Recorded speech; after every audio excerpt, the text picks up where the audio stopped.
Let's make sure that everyone has access to Copilot in Microsoft 365. And if you don't have it enabled, we are going to follow a few simple steps to get you there.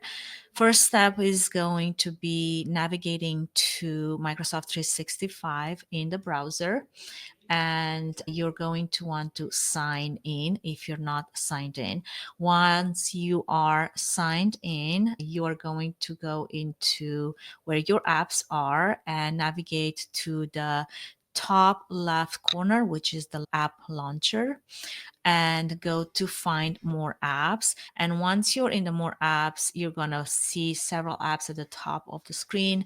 Hopefully it does show for you. If it doesn't, I will go to last step, which is contact our IT support to make sure that Copilot is part of the apps that is showing up in your Microsoft Enterprise account.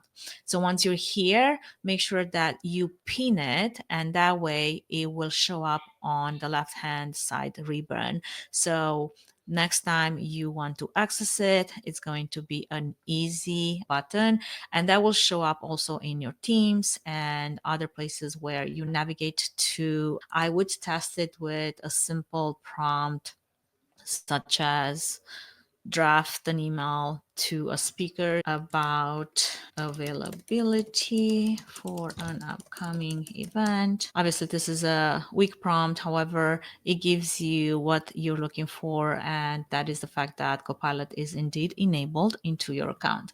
Now, again, if for some reason it is not showing up in your apps, I would contact our IT Five Rivers support to make sure that you have it enabled so you can use it and train it on your own time.